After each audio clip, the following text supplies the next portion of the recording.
बालिका गृह की बच्ची की मौत का मामला तूल पकड़ता जा रहा है। सीएम शिवराज सिंह चौहान ने मामले को लेकर उच्च स्तरीय बैठक बुलाई।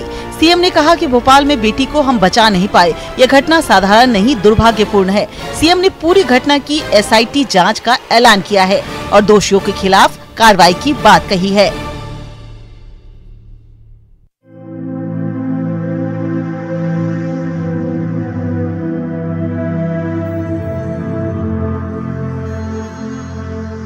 भोपाल के बालिका गृह की बच्ची की मौत के मामले में पुलिस की अमानवीयता देखने को मिली। बच्ची के पिता उसका शव मरचुरी से घर लाने की गुहार करते रहे, लेकिन पुलिस नहीं मानी और बच्ची के अंतिम संस्कार के लिए उसके पिता चाचा को शव वाहन में बैठाकर विश्राम घाट भेज दिया।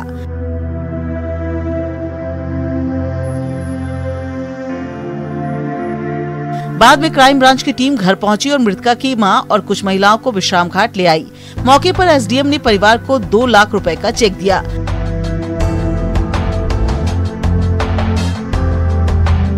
मृतका की मां के मुताबिक बालिका गृह में उन्हें बेटी से मिलने नहीं दिया गया। मृतका की मां ने जहर देकर बेटी की हत्या का आरोप लगाया है।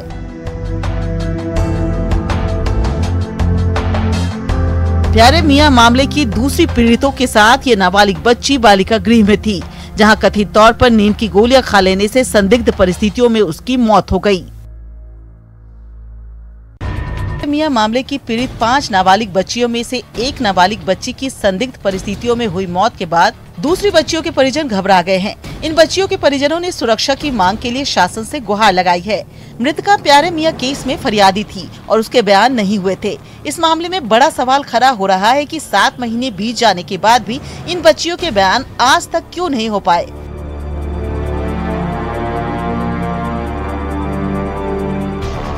नाबालिग बच्ची की मौत के घटनाक्रम को संदिग्ध मानते हुए मजिस्ट्रियल जांच के आदेश दे दिए गए हैं। बालिका गृह में CCTV नहीं होने के चलते जांच टीम आसपास के CCTV फुटेज खंगालेगी।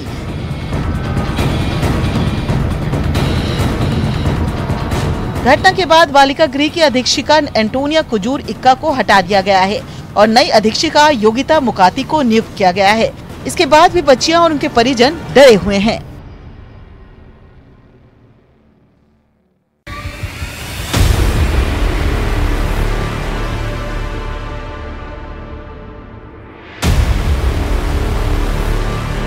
धार में तेज रफ्तार बेकाबू कार दुकान में जा घुसी। हादसे में कार सवार 3 युवक घायल हो गए। बताया जा रहा है कि कार में सवार तीनों युवक शराब के नशे में थे और तेज रफ्तार से कार चला रहे थे। इसी दौरान कार बेकाबू हो गई और दुकान से जा टकराई।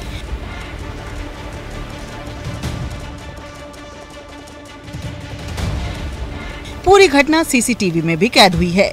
तस्वीरों में आप देख सकते हैं कि कार कितनी तेजी से आ रही है। तेज रफ्तार और नशे की वजह से शायद ड्राइवर कार पर कंट्रोल नहीं रख सका और कार जाकर सीधे दुकान से जा टकराई।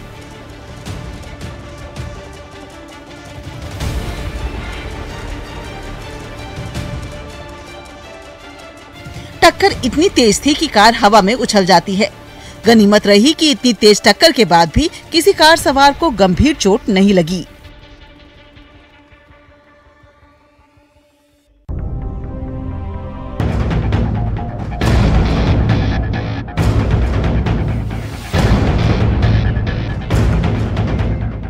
MP में उपभोक्ताओं को बिजली का झटका लग सकता है। प्रदेश में बिजली महंगा करने की तैयारी है। MP पावर मैनेजमेंट कंपनी ने बिजली की दरें बढ़ाने का प्रस्ताव भेजा है। राज्य विद्युत नियामक आयोग को ये प्रस्ताव भेजा गया। अप्रैल से बिजली 6% महंगी हो सकती है।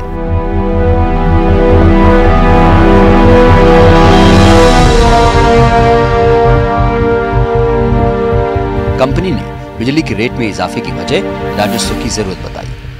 कंपनी ने 44,814 करोड़ रुपए की वार्षिक राजस्व की जरूरत बताई है।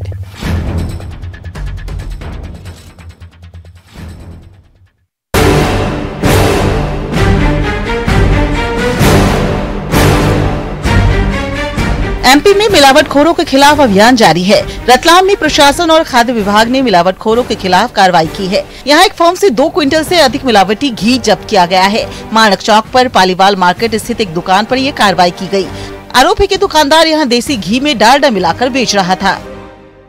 देखिए, हमको एक विश्वस्त सूत्रों से खबर प्राप्त हुई थी कि जो है यहाँ पर इस स्थान पे जो है नकली घी बनाने की कार्रवाई चल रही है। उसी के संबंध में यहाँ पर पुलिस विभाग, राजस्व विभाग और खाद्य एवं औषधि विभाग द्वारा संयुक्त कार्रवाई की गई है।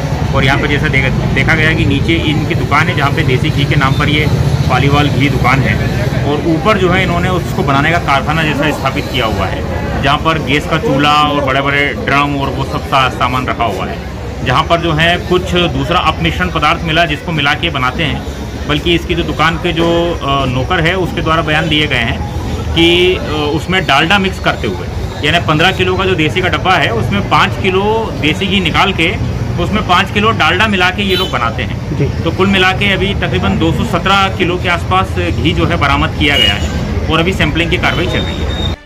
खाद्य विभाग ने सैंपल जांच के लिए भेजे हैं। दुकानदार और कर्मचारी के बयान दर्ज कर जांच की जा रही है।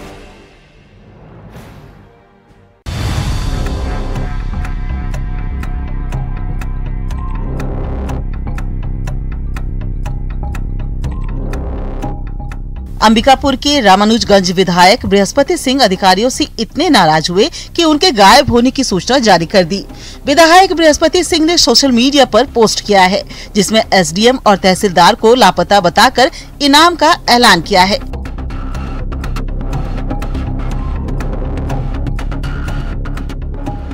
विधायक ने पोस्ट किया है कि एसडीएम अभिषेक गुप्ता और तहसीलदार विवेकानंद चंद्रा लापता हैं। पोस्ट में इन दोनों के लापता होने की तारीख और समय बताई गई है।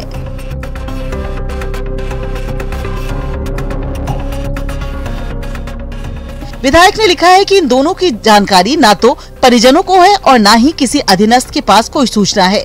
इनके मोबाइल भी बंद है। विधायक ने दोनों अधिकारियों की जानकारी मिलने पर थाने को सूचना देने की बात कही है। साथ ही सूचना देने वाले शख्स को 1100 रुपए इनाम देने का भी ऐलान किया है।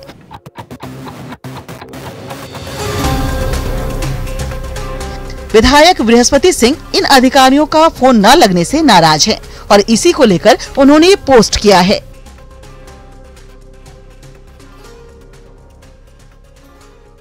खास था, कलेक्टर डोमन सिंह 35 साल पहले इस गांव के स्कूल में शिक्षक के तौर पर अपनी सेवा दे चुके हैं। कलेक्टर यहां सहायक प्राध्यापक थे। आगे की पढ़ाई के लिए डोमन सिंह गांव से चले गए और 35 साल बाद आईएएस अधिकारी बनकर गांव लौटे। कलेक्टर जब सरायपाली पहुंचे तो उनकी खुशी का ठिकाना न था। कलेक्टर ने यहां अपनी पुरानी यादों को ताज़ा किया, गांव के बुजुर्गों से मुलाकात की, उस घर को भी देखा जहां बतौर शिक्षक उन्होंने 6 महीने गुजारे थे। गांव में अब दूसरे स्थान पर स्कूल का पक्का निर्माण हो गया है। ये देखकर उन्हें काफी खुशी हुई। जो कोहपुरा सरायपाली है, ऐसा क्या है सर जो आज कोहपुरा सरायपाली में आपका आगमन हुआ? क्या कुछ पुराना परिचय है सर? देखिए, हम लोग तो वैसे हर गांव जाते रहते हैं, लेकिन सरायपाली जो गांव है इसमें थोड़ी सी यादें भी जुड़ी हुई है। यहाँ बहुत साल पहले 30-35 साल पहले मैं यहाँ पे सहायक शिक्षक के रूप में भी 3-4 महीने काम किया था। जब मेरी पोस्टिंग हुई तो बड़ी मन में इच्छा थी कि यहाँ आऊँ और अपने उस समय के लोगों से मिलूं और जो शासन की योजनाएं हैं उसको अच्छे से संचालित करूं। बड़े अपनेपन से लोगों से मिलने का अवसर मिला और लगातार यहाँ पे मेरा भ्रमण भी होते रहेगा, लोगों से मिलते रहेंगे।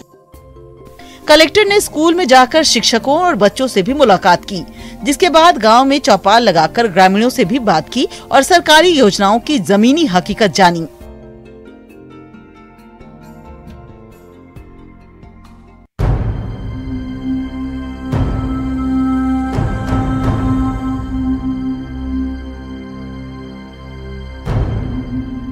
बिलासपुर के मस्तूरी थाना इलाके में मानवता को शर्मसार करने वाली घटना सामने आई है। यहाँ मां छोटी सी बात को लेकर गांव के दबंगों ने एक परिवार का हुक्का पानी बंद कर दिया।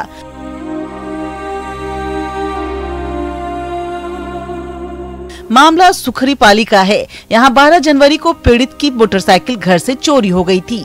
मस्तूरी थाने में मामले की शिकायत की गई थी, जिसमें कुछ लोगों पर चोरी का संदेह जताया गया था। इसी से नाराज होकर उनके परिवार वालों ने गांव में बैठक बुलाई और पीड़ित के परिवार का हुक्का पानी बंद कर दिया। पुलिस ने मामला दर्ज कर दोषियों पर कार्रवाई की बात कही है। हर केंद्र पर 100 की जगह 150 या 200 स्वास्थ्य कर्मियों को वैक्सीन लगाया जाएगा।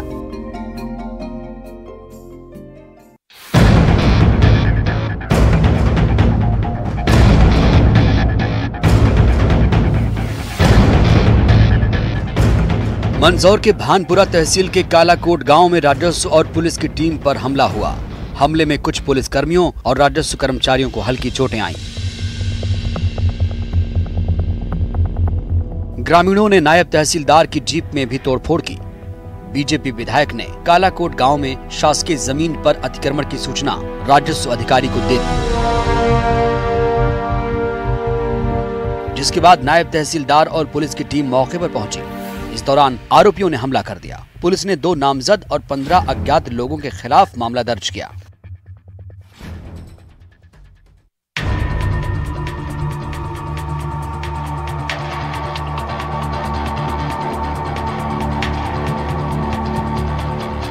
अंबिकापुर में भ्रष्टाचार के आरोप में निलंबित धान समिति प्रबंधक का एक और कारनामा सामने आया। आरोपी ने मंत्री प्रेम साय सिंह टेकाम के नाम का फर्जी लेटर पैड बनवाया और मामले के जल्द निराकरण के साथ ही पदभार ग्रहण कराने का भी निर्देश लिख दिया।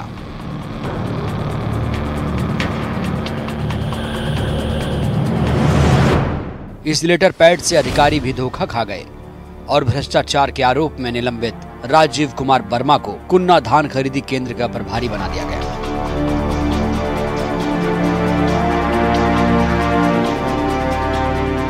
आरटीआई के जरिए मामले का खुलासा हुआ, जिसके बाद कांग्रेसी कार्यकर्ताओं ने कोतवाली थाना प्रभारी को ज्ञापन सौंपकर आरोपी के खिलाफ एफआईआर दर्ज करने की मांग की।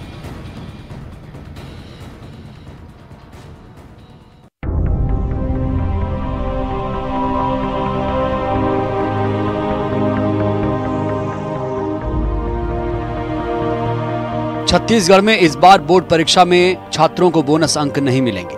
छात्रों को पहले खेल, एनसीसी, स्काउट समेत दूसरी कैटेगरी में बोनस अंक मिलते थे, लेकिन कोरोना के चलते आयोजन नहीं हुए। पिछले साल बोनस अंकों की वजह से कई छात्रों ने टॉप 10 में जगह बनाई थी, लेकिन इस बार छात्रों को बोनस की पात्रता के लिए सर्टिफिकेट नहीं मिला। बने दवे परिवार के खिलाफ प्रशासन की शुरुआती जांच में कई खुलासे हुए हैं। इस घोटाले में आरोपी परिवार के ही 2 सदस्य शामिल हैं। आरोपी भरत और श्याम दवे ने परिवार के सदस्यों को कई सहकारिता उपभंडार में पदाधिकारी और उचित मूल्य की दुकान में विक्रेता बनाकर इस घोटाले को अंजाम दिया। इतना ही नहीं, इससे जुड़ी हुई करोड़ों की काली कमाई को रियल एस्टेट सेक्टर में लगाकर अपार्टमेंट्स बनाए, साथ ही दूसरे कारोबार में पैसा भी लगाया। प्रशासन की शुरुआती जांच में 10 करोड़ की प्रॉपर्टी की जानकारी सामने आई है।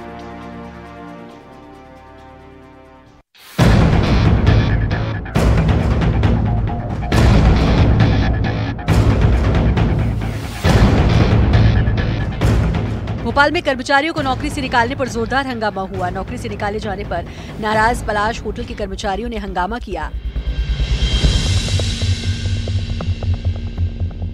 कर्मचारियों ने 1 साल में 50 लोगों को हटाने का आरोप लगाया और इसके साथ मैनेजर पर प्रताड़ित करने का भी आरोप लगाया।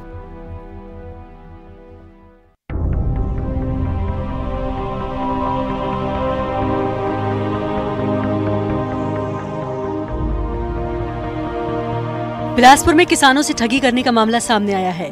ठगों के गिरोह ने सोशल मीडिया के जरिए किसानों को निशाना बनाया। ये ठग किसानों को उनके ट्रैक्टर की अच्छी रकम दिलाने और नई ट्रैक्टर उपलब्ध कराने का झांसा देकर उन्हें फंसाते हैं।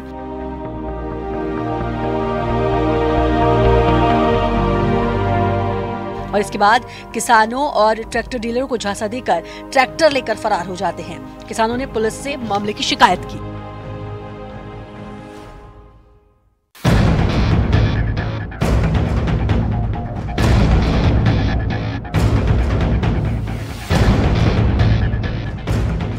पन्ना में हीरा माफिया के खिलाफ प्रशासन ने कार्रवाई की।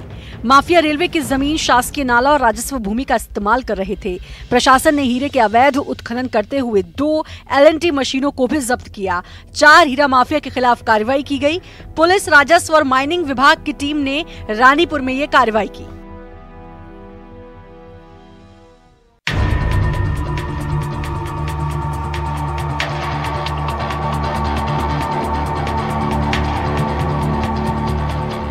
ग्वालियर में बिजली बिल के बकायेदारों के खिलाफ बिजली विभाग कार्रवाई की तैयारी में है। बकायेदारों के नाम सार्वजनिक किए गए हैं। 20 बड़े बकायेदारों के नाम होर्डिंग्स पर लिख दिए गए हैं।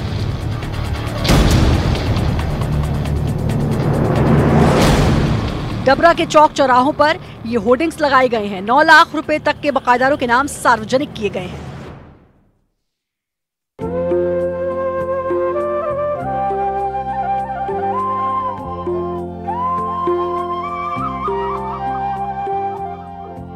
अयोध्या में मंदिर निर्माण के लिए वैदिक रीति रिवाज के साथ नींव का भूमि पूजन हुआ। निर्माण समिति के चेयरमैन ने भूमि पूजन किया। पूजन के बाद नृपेंद्र मिश्रा ने फावड़ा चलाया। नींव की खुदाई का काम फरवरी में शुरू होगा।